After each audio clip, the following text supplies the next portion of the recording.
so let's start by overviewing, because you always feel that if you don't remember where you're coming from, it's hard to appreciate where you're going to. Basi LiGani Mimer from Tuf Shin Yud Tes. The Rebbe begins by overviewing basically all the Basi LiGanis until Tuf Shin Yud Tes, meaning the first 8 Isius of the original Basi LiGani of the Rebbe Rayat. And the point the Rebbe is focusing on are these krushim, planks of wood that are forming the structure of the Mishkan. Because the whole concept, the Rebbe says, of our avodah is to take this world and transform it to God. And we see this in these planks of wood because the wood was specifically from Atzei Shitim. Atzei Shitim, and Shitim is like the word shtus, which means folly, which means something subrational, which means every time we transgress God's will, because transgressing God's will makes no sense. It's an irrational thing when we go against Hashem. So every time, as our Chachamim say, Ein Adam Oiver Aveira Elam Kem Nichnas Baruch Shtus, person never transgresses unless a shtus, something that puts reason on the side, something subrational overtakes it. Like when we find ourselves eating all this food that's so bad for us, and then we say, why was I doing that? I wasn't thinking. It was mindless. I put my mind on the side. If my mind was controlling me, I wouldn't have done that. Or why did I say that hurtful sentence to that person? Or why was I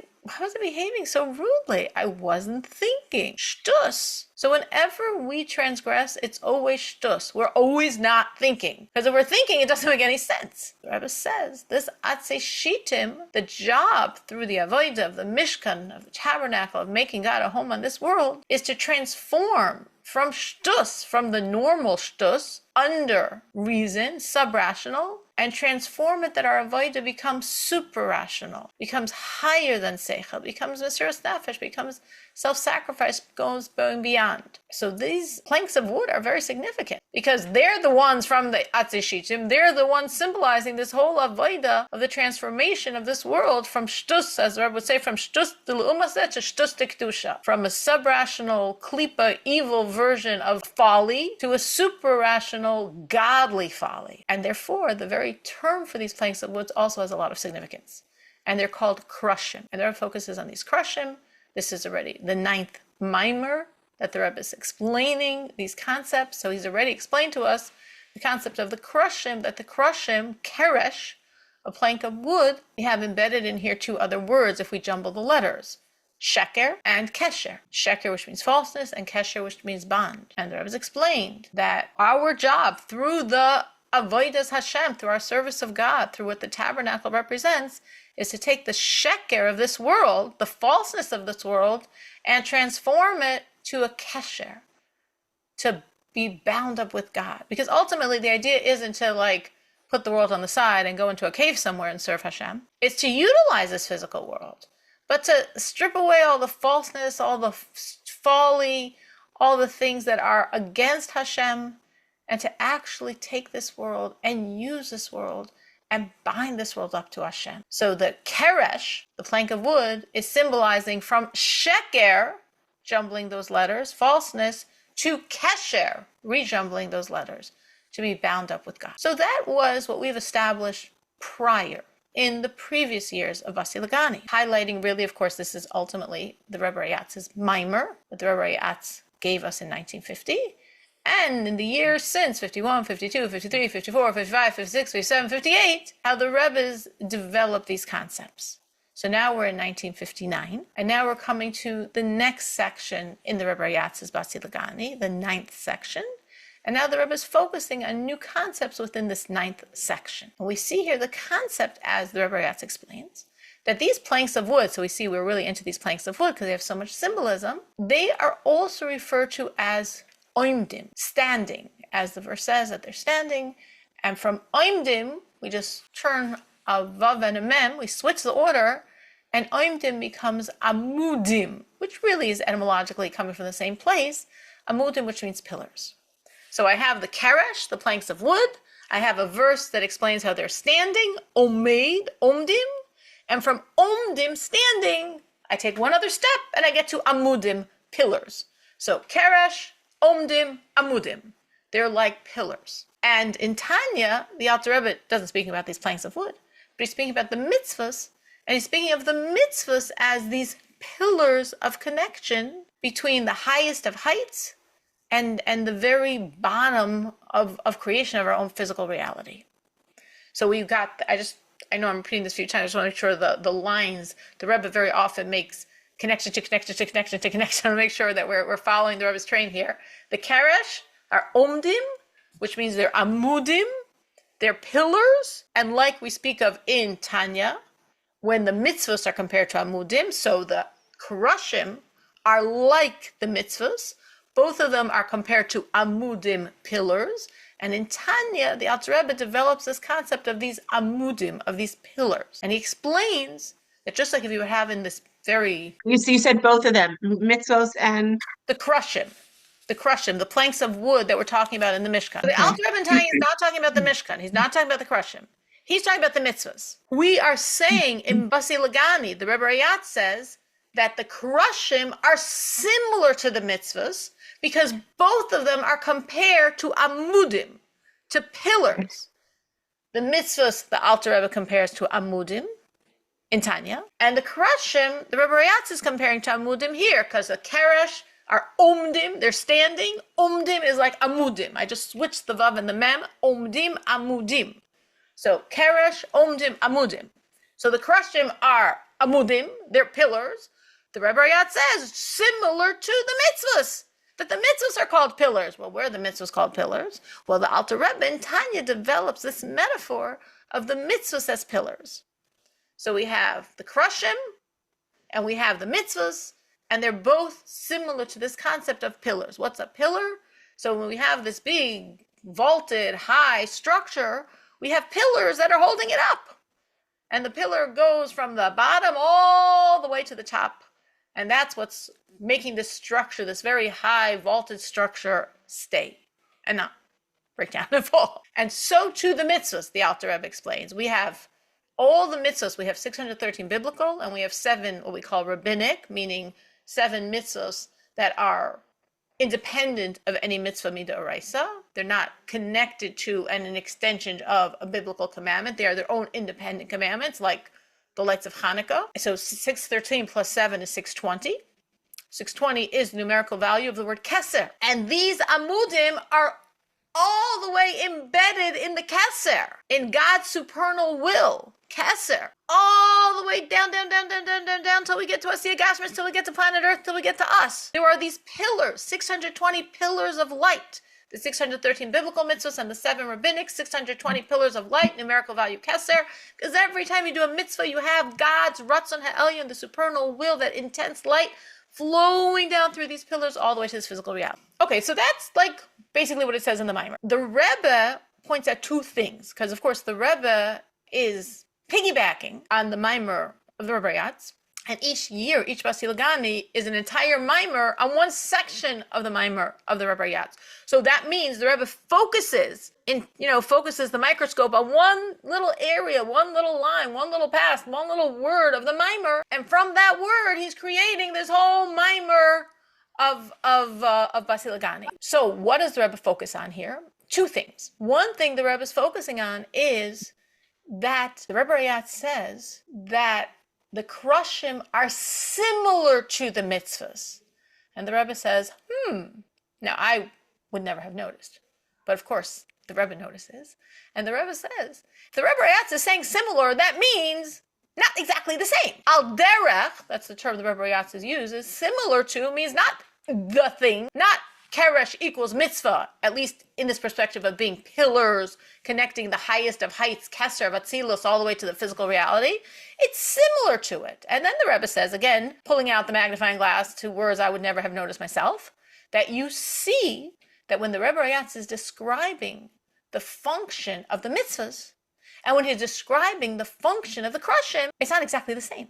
The difference is that by the mitzvahs, the Rebbe Rayatz says that the mitzvahs are mamshichim umechabrim. They are drawing down and joining all this intense godly energy to planet Earth. But when the Rebbe Rayatz is talking about the krushim, he doesn't use the word mamshichim. He doesn't say it draws down the energy. He only says it joins it. So again, I would never have noticed. And I can still say, As was. So what? What difference does it make? I don't know. Well, the Rebbe explained to us that actually, of course, everything makes a big difference. So that's the first thing the Rebbe is magnifying from this ice, from ice test of the Maimer. That the mitzvahs and the krushim are similar but not the same. Haraya, by the mitzvahs, the Rebbe Rayat says they draw down and fuse the infinity of God to this lowest dimension. And by the krushim, they fuse the infinity of God to this lowest dimension, but not they draw down. That's the first point of difference we see that we want to understand. The second point, the Rebbe says, seemingly there's a discrepancy. What do I mean by discrepancy? When we are discussing the mitzvahs versus when we are discussing the muscle for the mitzvahs, the literal physical pillars in a building. If we look back to how it's explained. When we're talking about the building, that it's a structure that has pillars, we say that the pillars are embedded in the earth and then rise up to the ceiling of that structure. When we're talking about the mitzvahs, we say the mitzvahs are embedded in the highest of heights, Keser of Atzilus, God's will in the highest world of being, and come all the way down to this physical reality, which means it's opposite. Now, we can say, well, what difference does it make if you say it's embedded in the bottom or it's embedded in the top? I mean, in either way, it's from bottom to top, from top to bottom, right? No, the Rebbe says, what you're talking about is very, very, very, very different. Because wherever it's embedded, wherever it's fixed, that's its point of strength. So if the mitzvah is fixed in the earth, or if the mitzvah is fixed in the heavens, we're talking about something very different. So where is the mitzvah fixed in? Well, looking at the Lashon, the mitzvah is fixed. It's embedded. It begins in the highest of heights and then goes all the way down till this reality. When we're looking at the pillars, seemingly should be parallel. It's the mashal. It's not parallel. Because we say the pillar is embedded in the earth and then soars all the way to the height of the ceiling. So the Rebbe says, so why? If the mitzvah, the pillars, one's a mashal, one's a nimshal, these are supposed to be parallel realities, why are they not written as parallel realities? Why by the mitzvah is it embedded in the heavens and why the pillar is it embedded in the earth? So that brings us, that was a summary. So sorry if the summary took a little bit long, but I really wanted to make sure we really understand where we're coming from to know really where we're going to. So now we're going to continue. Now we're really at the very beginning of Ois Gimel of this Maimer. So now we are going to open up with this question, okay? This is the question that we're looking at. This idea of the strengths in each direction. Why is it so different? And again, what we mean is, you can say, oh, come on, it's semantics. Again, in the end of the day, the pillar's all the way in the bottom and goes all the way to the top, and the mitzvah's all the way in the bottom and all the way to the top. Or you can say it's all the way in the top, it's all the way in the bottom. Like, what difference? It's still from one end to the other. Whereas no, it makes a very big difference. Because wherever it's embedded, that means that's its point of strength. That's its origin. That's where it's fixed. That's where it's cemented. Well, it's hard for us to say cemented in the heavens. That doesn't really jive in our brain. But that's its point of strength. That's where it's emerging from. So if by the mitzvahs we're saying embedded in the highest heavens, and by the pillar it's embedded in the earth, that means this Gashmis mashal, its strength is in the bottom, and from there it goes to the top. And the mitzvah, its strength is in the top. The highest heavens, the highest of the highest spiritual realms, and from there it goes to the bottom. So Ois Gimel questions, okay, I understand what we're saying, but why? Why is it like that? Why is the mitzvah's point of strength the high spiritual realms, as versus the physical reality's point of strength, which is the more physical reality, the lowest of the low? Why? Why is it so different? So to understand that, we now get into a discussion on a very classical Hasidic topic, which relates to the Tanya that we studied this week, as Yana Rivka brought in. Yesh HaNivra and Yesh HaAmiti. Okay, very classical Hasidic terminologies. Yesh HaNivra means physical substance, and Yesh HaAmiti means the only true existence as there is, which means the essence and being of God himself. What do we see about Yesh HaNivra? Physical substance, like this. This is a physical substance, okay? We got a lot of physical substances. Physicality, planet Earth. Yesh HaNivra. Yesh HaNivra says, I exist. Nothing preceded me. Nothing caused me. I evolved from nothing. I exist. It has no sense of a reality coming from being a creation. Now, on all the spiritual realities, there's always this sense of where you're coming from. the spiritual dimension that caused you, right? We speak of spiritual realities as a form of what we call ilav alul, which very loosely, inaccurately, we translate as cause and effect. That one godly dimension squeezes and compresses to form another godly dimension, which then squeezes and compresses to form another godly dimension. So there's this sense of where you came from and where you're going. We're talking about physical substances born in Taiwan or anywhere else. Nothing caused me to be. I am. I exist. Like Hasidus will always talk about the rock. The rock proclaims, I exist, and that's it. Now, why does Yesh HaNivra have this false perspective? I mean, obviously it's false. No, it's all God. This is God's energy. If it wasn't God's energy, it wouldn't be. But why is it so clueless that it says the opposite? I exist. Nothing caused me. I am I. Yesh HaNivra is directly being formed, existing ultimately from Yesh HaAmiti, from the essence and being of Hashem himself. And Hashem himself, nothing caused him to be. He is, he was, he will be. He has no antecedent. He's not coming from anything. He's God. So Yesh HaAmiti truly is. And therefore, whatever directly is an extension of Yesh HaAmiti has this false, wrong sense, I am. So when we're looking at the physicality of our world, the physicality of our world is intensely powerful, because the physicality of our world is coming from the very essence and being of Hashem. That's what gives it its strength. That's what gives it its sense of I, capital neon letters I, because that's Hashem's ultimate I. Now again, Hashem's ultimate I is true, and in my hand sanitizer it's false, but that's why it has that sense. So if we understand that, the Rebbe says, we understand that in this world, like the more physical it gets, the more I it has, the more it's an expression ultimately of the Yesh HaAmiti, which will be, of course, revealed completely by Mashiach. When we have Mashiach, like the Rebbe doesn't quote this here, but the Rebbe so many times loves to quote this concept that by Mashiach, the energy of the body will feed the energy of the soul. The Rebbe loves that phrase. He's quoted it so many times. Like I can say, the Rebbe's going in that direction. The Rebbe loves to say that because it really brings out this point here that, now body, soul, obviously the body of a Jew is beautiful and great and amazing and Bechira Atzmis, but how can you compare that to a soul? Okay, nowadays you can't. But by Mashiach, when the truth will come out in its real ultimate form, the body as an expression of Yesh HaAmiti, Bechira Atzmis, the body of a Jew, that blows away the godliness of the soul. The soul is so godly. It's the highest godliness it is. It's quasi-creation, quasi-creator. True. But you can't compare to Yesh HaAmiti. And that's the body of a Jew.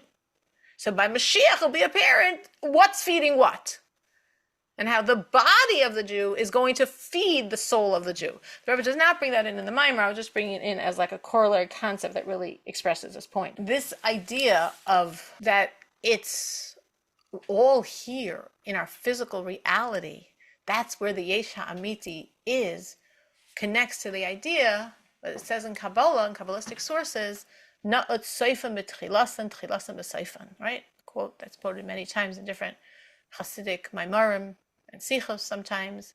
The beginnings and ends are wedged together. The end is wedged in the beginning is wedged in the end. Which means, generally, and in this context, that the beginning of all beginnings is God's essence and being, is Hashem himself beyond any type of creation. The end is the most physical reality. Meaning the end isn't Atzilus, you got after that a Beriah, you got after that Yetzirah, you got after that a Asiya, you got after that Asiya Gashmis.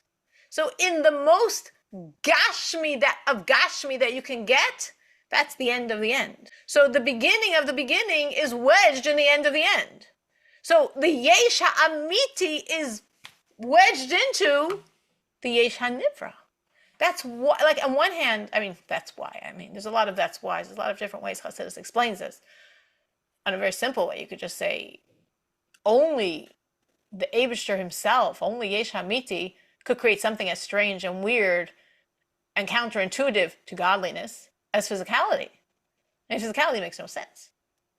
Makes no sense. That's the whole concept of like Hashem constantly recreating this world, because if he didn't keep recreating it, it wouldn't exist at all. This kind of makes no sense. So godliness can create more godliness, which can create more godliness, which can create more godliness. Godliness can't create physicality. Godliness doesn't have the power to create physicality. Only Hashem himself, beyond anything, could create physicality. So that's why the lowest thing is actually created by Hashem himself. You know, godliness to lower godliness to lower godliness to lower godliness. We get to the lowest of low godliness, and then poof, suddenly there's physicality. How did that happen? So, And a village existed that doesn't exist? something, a person, a village, a something, Because we have the framework. In other words, we're in this. I think of it like flying balls. Like balls don't fly, but if you were watching from a distance a volleyball game, you might think balls fly. But no, there's a force of gravity, but there's someone that keeps punching it into existence. So you're seeing the flying balls, you're not seeing the person hitting it. So Hashem constantly is recreating that there's Gashmi. Once there's Gashmi, okay, so instead of the Gashmi being here, the Gashmi is there. Instead of this being flat land, it now has buildings and structures. Okay, once you're ready, made that quantum leap of Gashmius, how you're fashioning the Gashmius is just details. When, you know, like the Rebbe says in terms of the whole theory of evolution, where they're dating, however they're dating, you know, carbon dating or tree ring dating or whatever, and the Rebbe says, so why are you assuming that at point one of creation, it was like a blank slate? You know, if you're looking at, I don't know, a mound of sand, and you're calculating how long it would take the waves to wash up the sand, to create this mound of sand. And that's why you decide the world is several million or billion years old. And who didn't say the world was created with the sand as a mound? Once we're already creating, we can move the Gashmi however we want. So once already there is a Gashmi playground, so to speak, the tzaddik can cause the Gashmi to be here instead of here, and for there to be a building instead of flat land, and for there to be trees or a village or a forest or whatever you're saying was in the story you're referencing. But that's all once there is Gashmi. But this is the tzaddik. Does a tzaddik have the ability to make yesh me'ayin? No. That's the Eibishter lane. Unless, of course, you want to say that tzaddikim domim levayram, and that's invested in the tzaddik to go that road as well. But I'm saying, in theoretically understanding the wiring behind the concept, this would be the point. The Eibishter is creating Gashmi, and once he's creating Gashmi, the tzaddik is, through these, powers that Hashem is investing him in, fashioning it. Again, we had our question. Our question is, but why? Why is it that by the Gashmi the strength is in the bottom of the bottom, and by the mitzvah, the Ruchni, the strength is in the top of the top? And to answer that, we said because the Gashmi is really directly from Yesh HaAmiti. That's why it has this sense of I exist, because that's the Eibishter sense.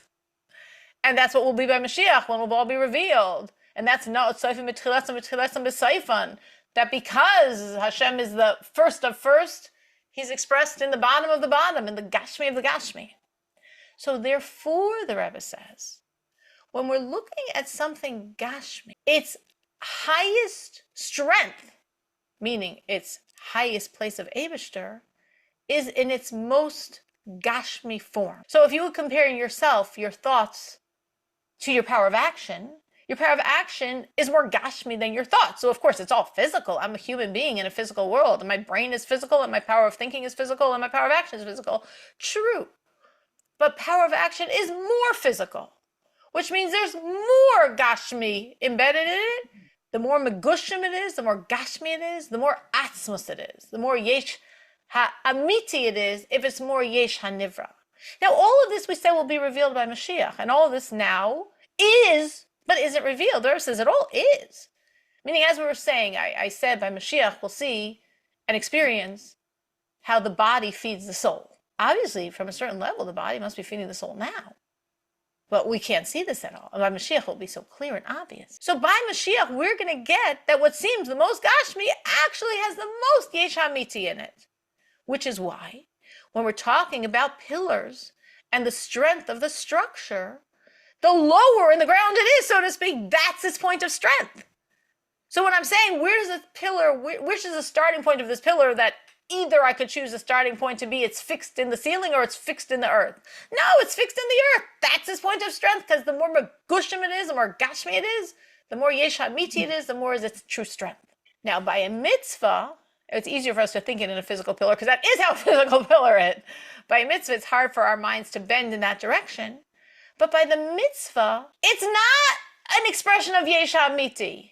It's spirituality. So therefore, it has no more strength in its lower dimension. That doesn't work. Its strength is in its spirituality, which means the more spiritual it is, the stronger it is. In other words, again, we're comparing. Our question was, the Rebbe raised 2 points of thought on this Maimer Ois test, the 9th section of the Royatz's Maimer. The first point of thought was, Krushim and mitzvahs are not exactly the same. They're similar, and that's why the mitzvah is mamshichim, drawing down, and mechabrim, connecting, and the keresh is only connecting and not drawing down. We obviously have not touched that point at all. The second thing the Rebbe raised was looking really in the Tanya, in the mashal and nimshal of the mitzvah and the pillars, how the mitzvahs are fixed in the highest of heights of spirituality, and the pillars are fixed in the earth. And now we understand why. Because if we're talking about something Gashmi, its strongest point is in its most Gashmi element, because that's its most Yesh HaMiti element. Therefore, the most Gashmi Yesh HaNivra is the Yesh HaMiti strength. So where is the spiritual highest energy of that pillar? All the way in the earth. And that's how we describe it, as being cemented in the earth and then rising to the ceiling. But a mitzvah doesn't have that maila. A mitzvah is not an extension of Yesh HaAmiti. So if a mitzvah is going to a lower dimension, does she get stronger? No. Only the Gashmias is getting spiritually stronger as it gets lower, because it's more and more Yesh HaAmiti. But by a mitzvah, her whole power is her spirituality. So if the power is the spirituality, where is she at her most spiritual? Well, in her highest heights, not in her lowest lows. So therefore, if I want to talk about her ultimate strength, I'm talking about how the mitzvah is embedded, is cemented into the highest heavens. Not when she comes all the way down to planet Earth. Well, I don't get it. By the physicality, the lower I go, we're saying the more Atzmos it is. Yeah, because it's connecting to Atzmos. But the mitzvah is not connecting to Atzmos. The mitzvah is spirituality. So if the mitzvah is spirituality, her highest spiritual point is not her lowest point. It's her highest point. So the strength of the mitzvah is in the highest heavens of Keser. And the strength of physicality is in the lowest point of earthiness. So the pillar is embedded in the earth. That's its strongest place of God energy. And the mitzvah is embedded in the highest spiritual dimensions. That's the highest strength of her spiritual power. And that's why we see the difference between the mashal of the pillars and the nimshal of the mitzvah. What's the godliness? When you were gripping that esrog, right? When you were holding that physical item, not when you were contemplating the mitzvah, not when you were saying that studying about the mitzvah, okay. not when you're emoting the mitzvah, deep spiritual kavanah of the mitzvah, none of that did it. It's when you were gripping a physical esrog. Because a physical esrog is physicality. That's the Yesh HaNivra connection to Yesh HaMiti. That's in a very deep point what the Rebbe is saying there in Tanya. The Rebbe says, but why? Meaning we opened up Ois Gimel with a but why question. The but why of Ois Gimel is, but why is it so different that the mitzvahs are embedded in the highest heavens and the Gashmi is embedded in the lowest earth? And now in Ois Daled we say, but why, based on what we learned in Ois Gimel, is Yesh HaAmiti specifically in Gashmias and not in Ruchnias? But why? In other words, we explain Tzifen B'Tchilasan, Tchilasan B'Tzifen, the beginnings and ends are wedged together. I brought in the idea of how you need Yesh HaMiti to create Yesh HaGashmi, Yesh HaNivra, because that's the only thing that could do it. And the Rebbe says, I need more. But why? Why can't the very essence and being of Hashem be in Ruchnias? That's the question that we're opening up Ois Daled. So if you remember, I said that in every Maimer of Basi LiGani, the Rebbe quotes by name each of the Rebbeim and brings in Torahs of each of the Rebbeim. So until now, we were focusing on, now of course the whole Basi LiGani is based on the Rebbe Yatz, but speaking of the Rebbeim by name, we've brought in the Alter Rebbe and Tanya, where we got the whole idea of the mitzvahs and the amudim, and we actually was a very large piece of this mimer was based on that Tanya. Now we're going to have a very long ice that's actually based on a concept that the Mitzvah Rebbe explains. So again, our question, our but why question here is, but why isn't Yesh Hamiti in Ruchnius? I mean, Ruchnius is spirituality, is godliness, is high, is exalted. It's like all that great stuff. Spirituality. So no, Yesh Hamiti is not spirituality. Yesh Hamiti is in my pencil. Well, that's true. But why is that true? Why isn't Yesh Hamiti in spirituality? So the Rebbe says, to answer this, we have 3 Mishalim from the Mitzvah Rebbe. It's now bringing in the Mitzvah Rebbe's power. We have 3 Mishalim from the Mitzvah Rebbe, and these 3 Mishalim, we're going to unpack the Mishalim, and they will help answer this question. So what are the 3 Mishalim? All 3 Mishalim are in a very different way bringing out the same point. Obviously, we're saying we're 3 Mishalim to answer this. They obviously are bringing out the same point, but in a very different way. And the fact that we do it in a very different way really expands our mind to understand the nuances of this thought. So the first mashal is if you have a torch. Okay, you have a very strong torch of light illuminating. Now, where do I see the strength of that torch? What proves to me that this is an ultra mega powerful torch? When I'm far, far away and I see it's illuminating. Meaning if it's 20 feet away from me and I'm like, whoa, is that bright? Well, maybe it is or maybe it isn't. I'm so close to it, I don't have perspective to know how bright it really is. But if I'm 100 miles away and the torch is causing light and illumination where I am 100 miles away, oh my gosh, that's a powerful torch. So bidafka, the further you are away, that's what shows the reality of its power. That's the first mashal to answer this. But why? Why isn't Yesh Ha'amiti in Ruchnius, in spirituality? The second mashal is if you have a pitcher of water, or you have someone's intellect, and the pitcher of water, it's really, really, really full. How do I know when it's ultimately full? When what happens? When it's spilling over, then I know it's really full. Until then, like when you're filling up the Kiddush cup, right? How do you know it's really full if it spills over? If it doesn't spill over, it's not full enough yet. So I mean, it splashes on your table and stains. Okay, nachbesser, right? You get extra brownie points for that. So the pitcher, its point of fullness is demonstrated when it spills over. And the spilling over, now what spills over is just a little amount. Those are drops, right? If you have this massive pitcher, it holds gallons and gallons and gallons, and it's full, and then it spills over and a few drops roll down the side. Those few drops are nothing compared to what's in the pitcher. The third mashal is from a child being born. That when a child is born, it takes semen, it takes zera, takes these drops to produce a child, which means we have a new creation coming that didn't exist before from the smallest drops. If you would have the physicality of these drops of zera, they're producing a whole new existence, a child. Something on a higher plane doesn't do that. Like the Rebbe is comparing the flowing of the zera to the flowing of intellect. So if you have an intellect and the intellect is very great and it's going to lead to more intellect and it's going to lead to more intellect and it's going to lead to more intellect, that's amazing, that's great, that's wonderful. But it's never going to create a whole different entity. It can't. It's in a box called intellect.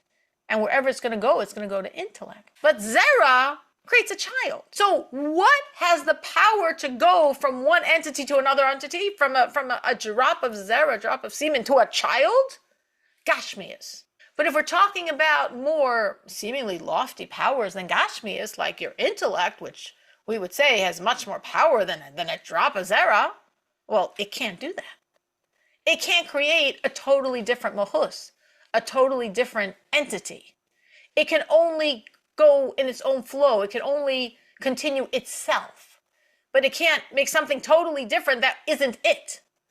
But if something is gashmi, like the zera, that's creating a mahus, that's creating a child in the earth, which is so gashmi and so low. Chassidus explains this at length, that because the earth is so low, it has, as again, yesh ha'amiti, yesh ha'nivra, the more megushim, the more yesh ha'amiti. So because the earth is so low, it has more God energy than anything else. Haraya, the proof is, earth can make tomatoes, earth can make chrysanthemums, earth can make an oak tree, earth can do so many things, meaning monkeys create monkeys. A lion to a lion, a zebra to a zebra, a man to a man. But the earth to a whole world of vegetation. Dirt, Why? and it could come Because out with all it's kinds of stuff. so yesha nivra, and therefore it is such an expression of yesha amiti. But with a human being, I mean, that would be like, we would say, hey, that'd be even better muscle for it, but this is the muscle the Middle Rebbe is giving. We're going to see an advantage of this muscle, but in this muscle, it's going along that same concept that because it's a piece of gashmias, it can create a totally different mahus. But something from a higher dimension, like thought, which of course should be much more powerful, can't do that. It can't escape its own box. It can't create something of a different mahus than it itself. So these three mashalim, and we can, as we're hearing the mashalim, we can sort of already see the direction we might be going here to answer our question. But why? Why is yesh ha'amiti in yesh ha'nivra and not in ruch?